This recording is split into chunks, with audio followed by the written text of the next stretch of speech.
मैंने पूछा नंगे पैरों तुम अंगारों पर कैसे चल जाते हो।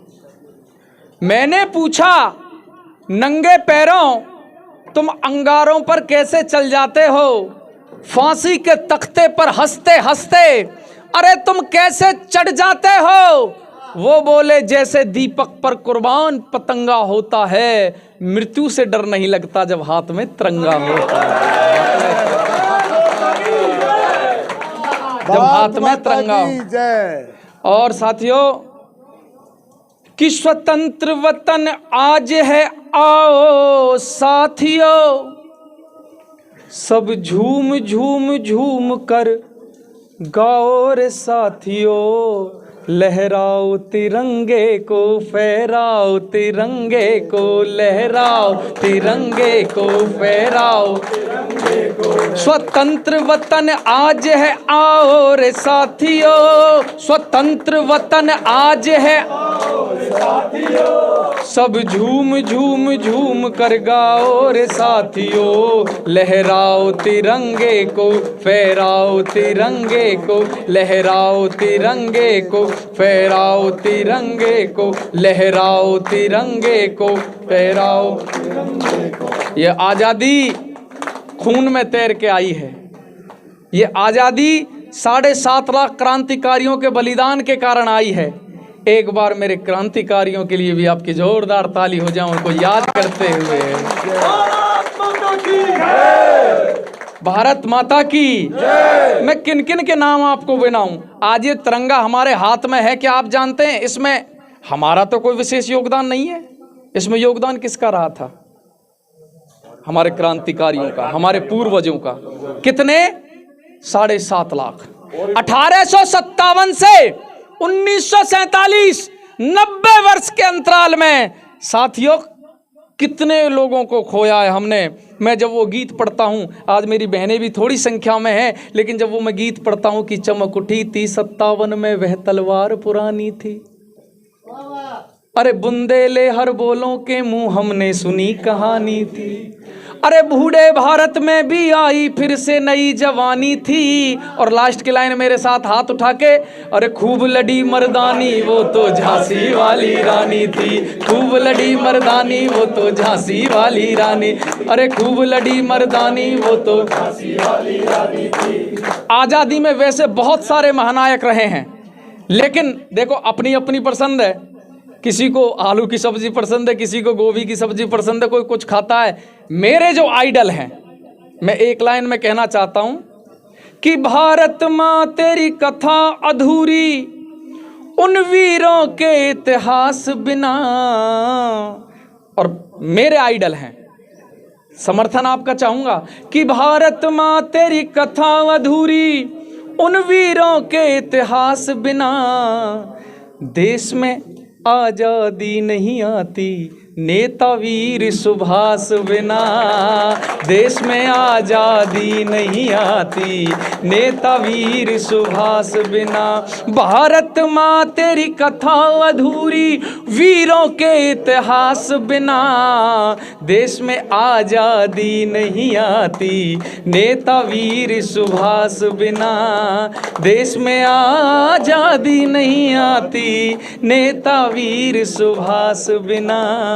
वो सरदार भगत सिंह मुझे याद आ जाते हैं, जब लाहौर सेंट्रल जेल में फांसी के तख्ते पर खड़े हुए थे। जब जेलर ने पूछा कि तुम्हारी अंतिम ख्वाहिश क्या है, तो सरदार भगत सिंह कहने लगे, जेलर साहब वैसे तो हमारी अंतिम ख्वाहिश कुछ नहीं है, हम भारत को आज़ाद देखना चाहते थे, लेकिन वो दिन हम नहीं देख पाएंगे। देश तो आज़ाद होगा लेकिन वो दिन हम नहीं देख पाएंगे। लेकिन जाने से पहले जेलर साहब कहने लगे, कुछ खाना चाहते हो, कुछ पीना चाहते हो, किसी से मिलना चाहते हो? तो शहीद आजम भगत सिंह, राजगुरु सुखदेव, वो तीनों कहने लगे, जज साहब एक चीज मंगा दीजिए। क्या? कि जज साहिब सुन लो बात मेरी, हो एक चाहिए चीज मन साथ मेरी। मेरा इतना कहन पुगा दो, मेरे वतन की माटी ला दो कि माथे तिलक लगा दो। वतन की माटी ला दो कि माथे ओ मेरे वतन की माटी ला दो कि माथे तिलक लगा दो, वतन की माटी ला दो।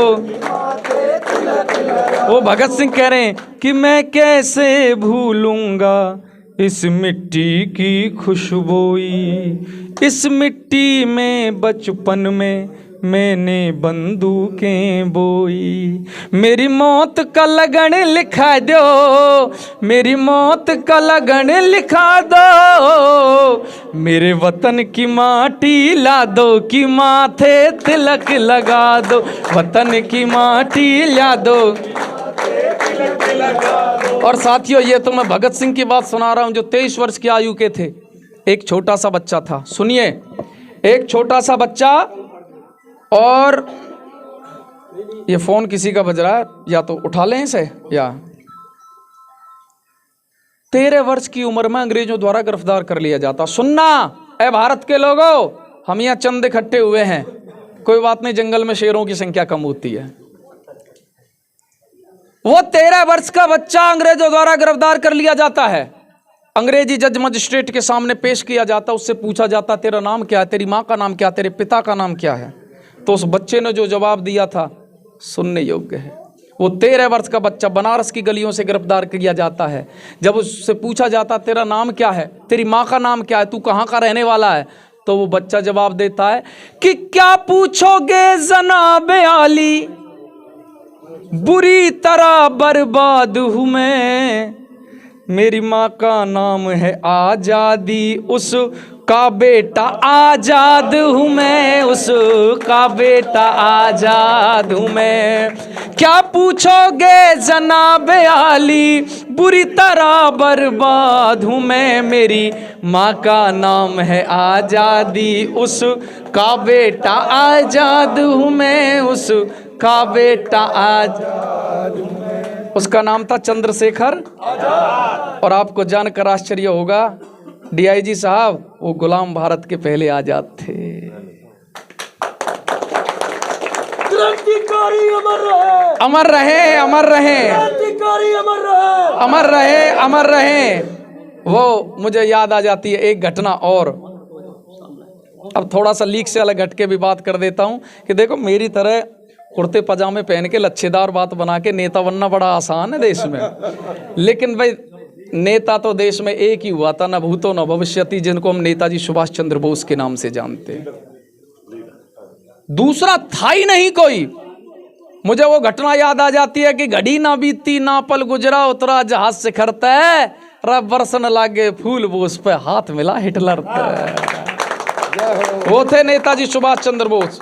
और नेताओं की भी बात बता दूं, आईजी साहब आपका आदेश हो तो आज के नेताओं की बात सुना देता हूं। डीजीपी साहब, मुझे तो संत दिखाई देते हैं, मैं तो कभी कभी बाबा रामदेव दिखाई देते हैं मुझे। हाँ, मैं सच्चाई बताऊं, मैं उनका चेला भी हूं ना, योग करता हूं, तो इस वजह से है जी।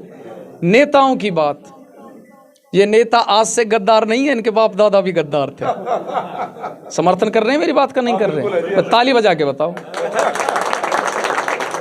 कुछ लोग अब भी नहीं बजा रहे, जब डीआईजी साहब खड़े हैं, एफआईआर तो किसी पे होनी नहीं है, ताली बजा के बता दो एक बार, हैं? डीजीपी साहब, आइए, नेता जो लेकर नहीं देता,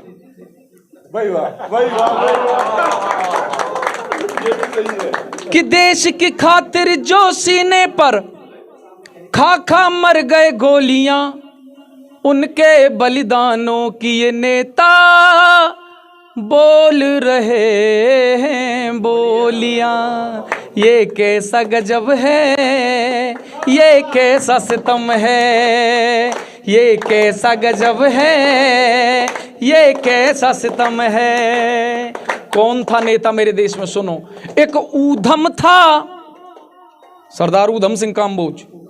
एक ऊधम था, वो क्या कम था, एटम बम था, मानो यम था, पिता का बदला लेकर छोड़ा उसी बहादुर का दम था। 21 वर्ष का मातम था, उसको ये भारी गम था। लंदन में जा कर के खेली, भाई लंदन में जा कर के खेली, जिसने खून से होलियां, उनके बलिदानों की ये नेता बोल रहे हैं बोलियां। ये कैसा गजब है, ये कैसा सितम है।